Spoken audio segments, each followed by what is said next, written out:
This conference will now be recorded.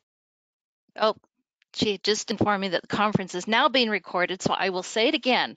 The Rural Economic Development Incentive Grant, or the REDI grant, was introduced in the 2018 legislative session. It took a revamp. They revamped it in the 2019 session, and so we wanted to provide all of the information the way the program is running now in case you're not aware of those changes. But I'm not going to say what it was or how it is now. I'm just going to tell you like it is. So the REDI grant, there we go. The REDI grant equals jobs. It's a unique incentive as this grant goes to businesses, whether the business is located in the rural county or not. So the grant money is for businesses located anywhere, creating new high-paying jobs in rural Utah. So the intent is to create new high-quality jobs in our rural communities in Utah. So this allows people to work where they live. The positions can be remote, online, at a satellite office, or local industry. I've listed here a few examples of some successful business applicants of the REDI grant and how it was used. For instance, truck driver position are working remote from their hiring transportation company. There's an online position as a writer, editor, and also we have a couple of software developer positions that are being done online. We have some satellite offices that have been set up. A civil engineering firm has set up an office in a few different rural counties separate from their offices. And there are a number of local manufacturing companies expanding in their own rural counties, and they've taken advantage of the REDI grant. So for businesses, we also want to emphasize that especially on the Wasatch Front, it can be difficult filling those positions. And so this is an opportunity to insource in Utah versus outsource the skilled, educated labor force and with a great work ethic here in our rural counties. With the remote employees, there's low overhead. So that's an opportunity for the businesses to take advantage of this, as well as providing quality jobs in the rural counties. So the eligible counties to hire in from Beaver to Wayne. Remember, the businesses can be located anywhere. The businesses can actually expand and remain where they are. So if you have a business that's not in one of these counties, there's opportunities for you to expand by hiring remote or online employees in these rural counties. Speaking of these counties and working remote or online, this might be a good opportunity to put in a plug for the Rural Online Initiative, or the ORI, that's administered through the Utah State University that is training people how to work online. So this is their website real quick, remoteworkcertificate.com, but honestly, if you just Google and put the word rural in, you can type in ROI, it will pop up, or Rural Online Initiative comes up to this website. They're offering their Master Remote Work Professional Certificate course is for people who would like to work online, entrepreneurs or people that want to work for businesses, and they have just begun leadership course. Just this week, actually, the Master Remote Work Leader Certificate course. And this is designed to offer organizational leaders the latest techniques and tools to manage and develop a remote team. So they've been a great partner as we've worked in trying to establish great jobs in these rural counties. So this is the REDI application process, the application and the entire process of what a business to get the REDI grant. First, apply online, submit and receive approval prior to creating the new positions. And that's really important to do it prior because we need to establish how many employees the business has at the time of application so that we can show an increase after the new positions are filled. Then, after they have received approval, to hire within 6 months of that approval or a contract date. And the approval date and the contract date are actually the same date. It only takes about a week, really, for, once the application is received to determine if the business is eligible, but it can take more time to establish an employee baseline count. So by setting the contract date at 1 week of the application date, this allows the businesses to not delay hiring. Sometimes we have companies that are ready to hire now. And so this is what this grant is so great, because it's pretty quick. It's just the application process is not difficult once they're approved. And if there's any question, feel free to contact us here at the Office of Rural Development, and we can verify if the approval is good and if they can start hiring. So the business then would need to pay at least 110% of the county's average wage. Oh wait, I think I skipped that. So you want to hire within 6 months of the approval date, which is also the contract date. What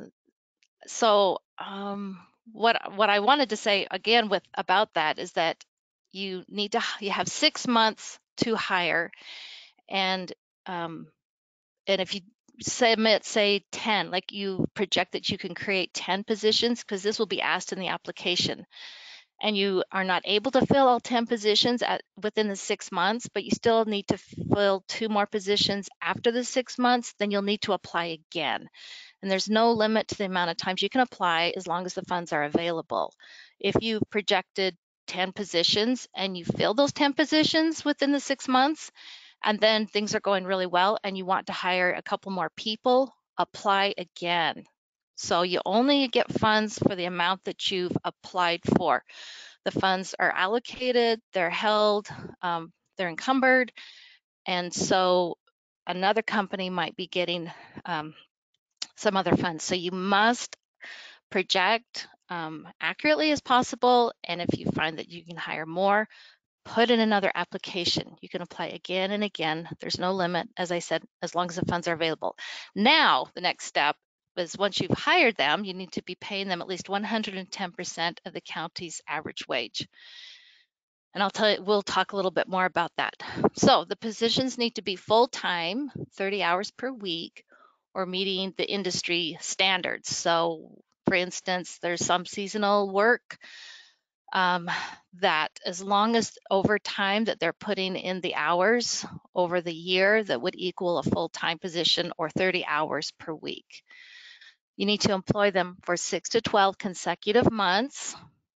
And what we mean by at least 6 to 12 is that if after 6 months you can show an annualized wage, or meaning that shows, like with the pay stubs is what we'll ask for, that you can show that the employee will be getting 110% of the county's average wage, they can at 6 months request for the funds. It is a post-performance grant, which means they get the grant money, the business gets the grant money after they've hired the employee and have had them employed for at least the 6 months or 12 months. At 12 months, they need to be able to show that they have received 110% of the county's average wage for the year. It cannot be an immediate family member of an officer or owner of the business, so that would include a spouse, child, parent, sibling, grandparent, or grandchild, and those are what is considered immediate family members. And the eligible businesses are really everything and anything except not construction, retail, staffing, or public utilities. So these are a couple of constraints that are important to keep in mind. The business may only receive reimbursement for the number of positions that have been approved by GoEd for reimbursement. So I talked about this a little bit before. If you projected 10 and you hired 12, you're only going to get funds for the 10 positions because that's all that was allocated or encumbered or was held through the hiring and employing process. So if you anticipate hiring more, merely submit another application. And then the business cannot eliminate existing positions to make way for a new position. The new positions need to exceed the baseline count. Now, the baseline count is the starting point of the number of employees the business currently has to show an increase over the 6 to 12 month period. So you need to provide documentation at the application time, which includes the Department of Workforce Services quarterly reports and a full employee report. And I'm going to show you a little bit more about that later too.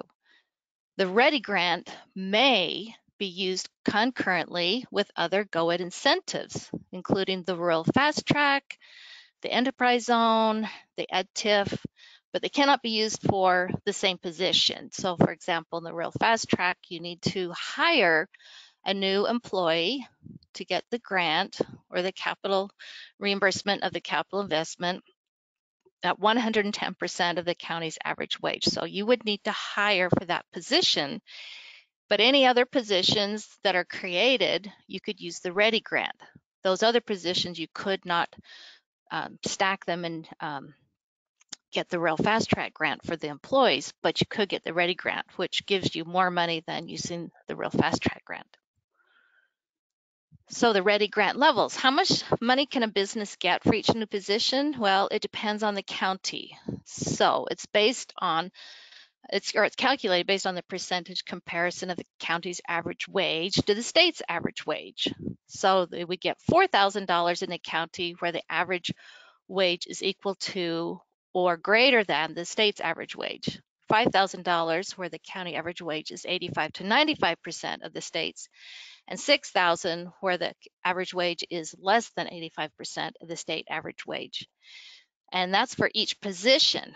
Now, if you're hiring a lot of employees, the business can get up a total of up to $250,000 in any fiscal year of the state. Now, the state's fiscal year, be aware, is July 1 to June 31, if there's 31 days in June.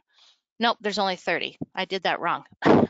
So you can't have that extra day. There's only July 1 to June 30th is the state's fiscal year. So be aware of that. And we only have so many funds allocated in the year, and we have a lot of businesses that are hiring a lot of employees, and they're actually coming really close to this amount. So need to be sure and apply in advance to make sure there are funds available. But this is renewed every year, and it's going well and going strong. Okay, here is REDI grant levels chart that shows the counties, the eligible counties with their average wage and the minimum required wage of 110% of the county's average wage to be eligible for the REDI grant, and the amount offered to the businesses creating the new positions relative. So for example, Beaver, the 110% of that county's average wage is $39,417, which is significantly lower than that on the Wasatch Front, which is idealistic for businesses there, and they would get $6,000 for each new position. Okay, I wanted to show you, hopefully quick, the REDI application. This link, business.utah.gov, will take us to our GO-ED's website. And I wanted to show you, we've changed this a little bit. You'll want to go to Business Services, and under Business Services is the Rural Economic Development link. And this will take you to our webpage outlining the map of where the programs are eligible and the different programs and incentives. And come down here to the Rural Economic Development Incentive. And on this tab, we have here a brief explanation of the REDI grant. Right here is the flyer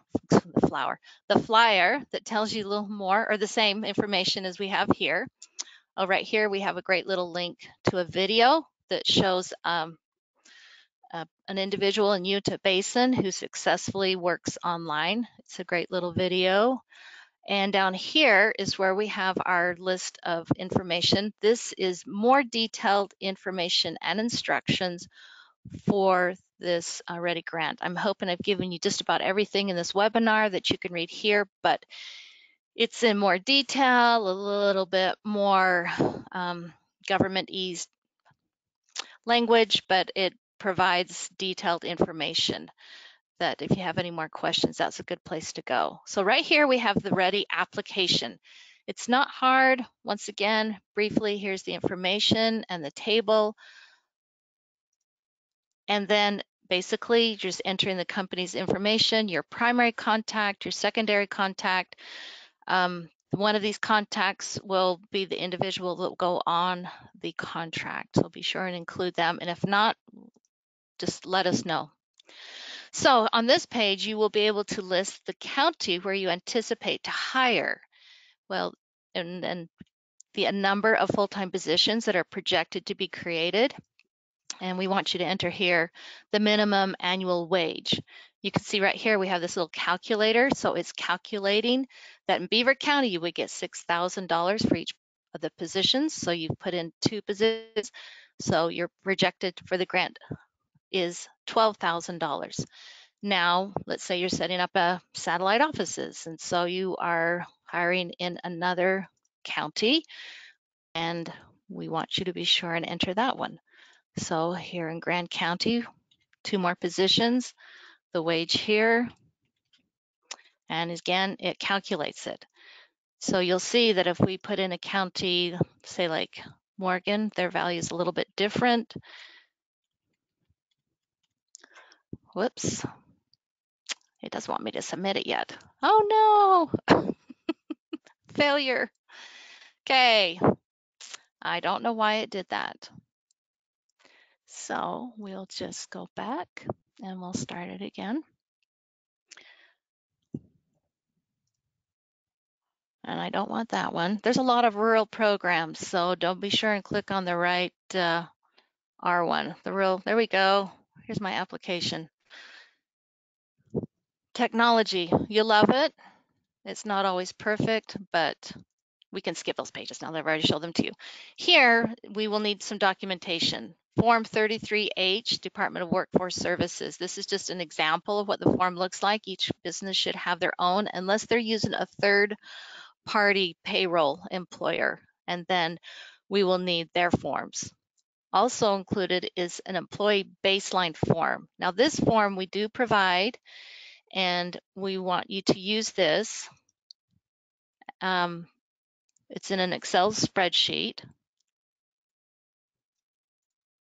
This is the instructions, and this is what the instruction page looks like. This is the first tab, and it is basically you're just going to put in the employee's name, title, the date they're hired, terminated if that happened, what they were paid, and how many hours for the year that they worked. This will show whether they're a part-time or a full-time employee.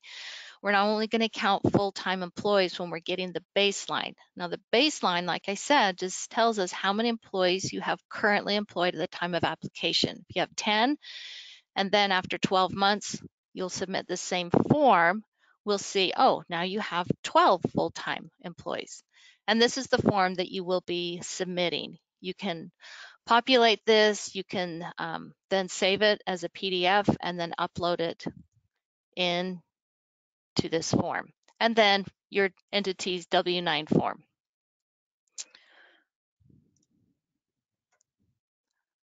And we'll see, okay, and here we are. So again, I want to show you one more thing. I'm shutting down. I want to show you, well, it's not taking me to that page. I want to show you you have the very same application that you will go to the same website after the 6 months at the annualized wage or at 12 months. Oh, and see, sometimes it pulls it up on the side. So this is good. It lets us know that there's a different way to get here. It's business services, remember, rural economic development.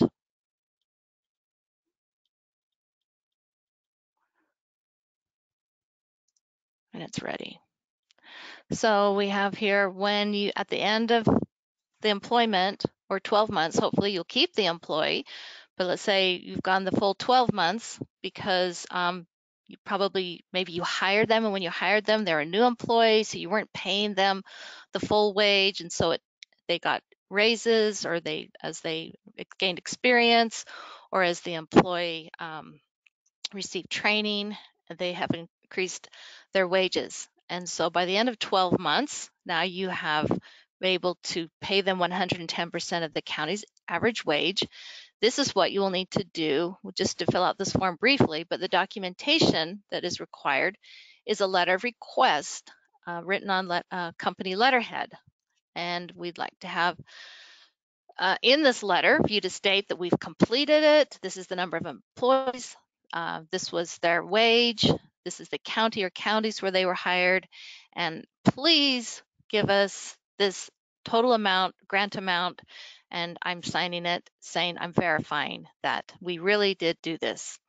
There will be a full employee report, and then depending on if it's 6 months or 12 months, you will have a couple of different submissions. And you need to be sure and read through all of this. And then after you read it, not as quickly as I did, you'll want to read it slowly, click yes, and then you'll go to the next page and our basic information really quick of company and who is the primary responsible person. So I just wanted to share this with you. So after you've read the requirements, you're going to be either applying at least at 6 months or somewhere in between to 12 months. So if it's at 12 months, you click here, this pops up the information that we're asking that's required. So you're going to have your new full employee and new employee report. And this is, I'm going to stay, I'm not going anywhere, but it will not really take you away. It's 2 forms, but there's 3 tabs. The first tab is the instructions, and the next 2 tabs are the reports, and they're all attached. And then again, the 33H form, and then the letter of request, and then stating the number of positions filled. If you click on this one, the 6 month actually pulls them both up. That's why I'm saying, please just choose one of these. So if we're going to report at 6 months, then it is the 6 month tab, and you will complete that. I think that covers the application and request for information forms. Just brief summary real quick. So on the REDI application, you need to submit the application prior to hiring. The full employee report needs to be completed. That is provided. You'll need to submit your DWS or Department of Workforce Services 33H form for the last quarters from the application date. And a current W-9, please make sure that it's signed. We've gotten a few that weren't signed, and it kind of slows things down just a little bit, but there is a line about 2/3 of the way down that it needs to be signed. And then at the end of this application is a certified signature from a company officer, which actually is a box that you're going to check, but it's stating that this is from an officer of the company, and yes, this is true and accurate information. Once that's been submitted, give me about a week, and usually the approval is set at that time. It may not come that quickly, so if you don't get an email within 2 weeks, give us a call, email us and say, hey, is this getting processed? Or can I go ahead and hire? Because I've had some businesses that said, look, we are ready to hire. We need to hire now. I will check to make sure that the approvals are through, and we could probably go ahead and hire unless there's any real issues or concerns. It takes a while to get the baseline count. Some of the businesses, it's sometimes a challenge just because of just for various reasons, but there also is a lot of work their compliance department is doing, because this is not their only incentive that they have to manage. There's many at the GoEd office, and so they're dealing with a lot. But you will eventually get an email approval, and then you will reply to this email approval saying, I've reviewed the contract, looks good, I want to sign, and then you will be sent an electronic DocuSign contract, and you will sign electronically. After the 6 or 12 months, this is kind of a recap, you will submit this letter of request, a full employee report, the same report, and a new employee report. We'll just list the new employees. And then one of the following. You'll click on either the 12-month or the 6-month, and with the 12-month, you are going to be providing the DWS 33H form. The 6-month, and I didn't say this before, so I'm glad we have this recap, you will submit the DWS 33H form and copies of the new eligible employees' pay stubs at 2, 4, and 6 months. So that's the only additional thing. We'll want to be able to see that they are getting those wages. Now remember, there is a 90-day deadline to submit the request, and this 90 days follows that 6-month window of time to hire and follows the entire 12 months that they would hire after the last day of the 6th month of the last employee. So there's plenty of time, and then we want just one request per contract. So if you had to apply again for another application, that's okay, then that would be 2 requests. But if you have 6 employees, we don't need a request coming in after the first employee's been hired after 12 months and the second one and the third one. No, it'll be after all of those employees have been hired, you've had them all for 12 months, and then you will submit that request. Wow, are there any questions? And if there aren't, I'm really surprised because I felt like I just flew through that. We are happy to take any questions here at the Office of Rural Development here at GoEd. The website again is business.utah.gov. If you hit /rural, then that will take you right to that rural page. And then this is our email, goedruralprograms@utah.gov, and the phone number. And if you can email or call this number, if you have a specific question for the REDI grant, you will get directed to me, and I'm happy to help. That's all, Nan. Thank you, Rebecca. That was wonderful. Good, really good detail. You did such a great job. We actually don't have any questions at this point, but I have one. So let's say my company maxes out for REDI grants the first year. Can I come back with my new, let's say I'm going to hire 50 new employees the second year. Can I come back again to apply for REDI for that second year's new hires?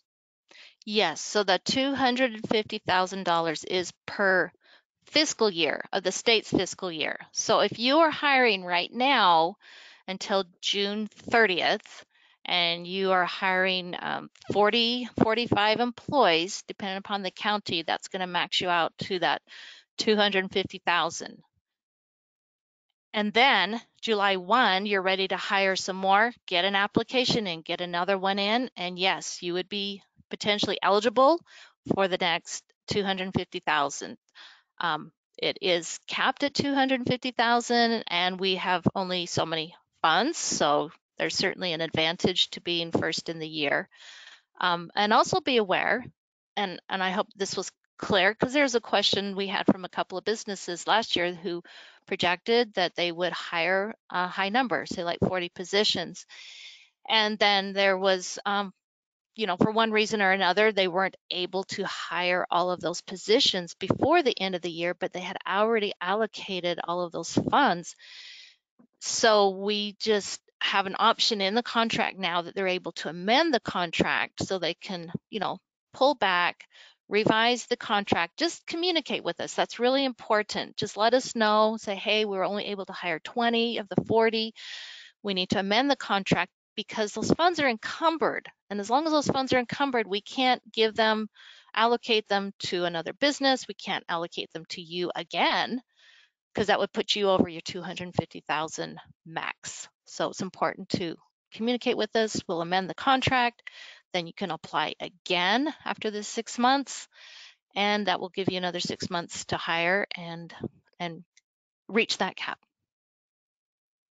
Great. Does that help? Absolutely. Thank you so much. And let me give one more shout out to the audience to see if anyone has any additional questions. Let's see. It doesn't look like we've got any additional questions coming through. So let me wrap up by saying all of us on the Rural Development team are here to help answer your questions and to help you as primarily county economic development directors get the word out on our rural programs to your businesses. So with that, thank you all again. We really appreciate your participation. Thank you, Rebecca, for a great job, and everybody have a great day.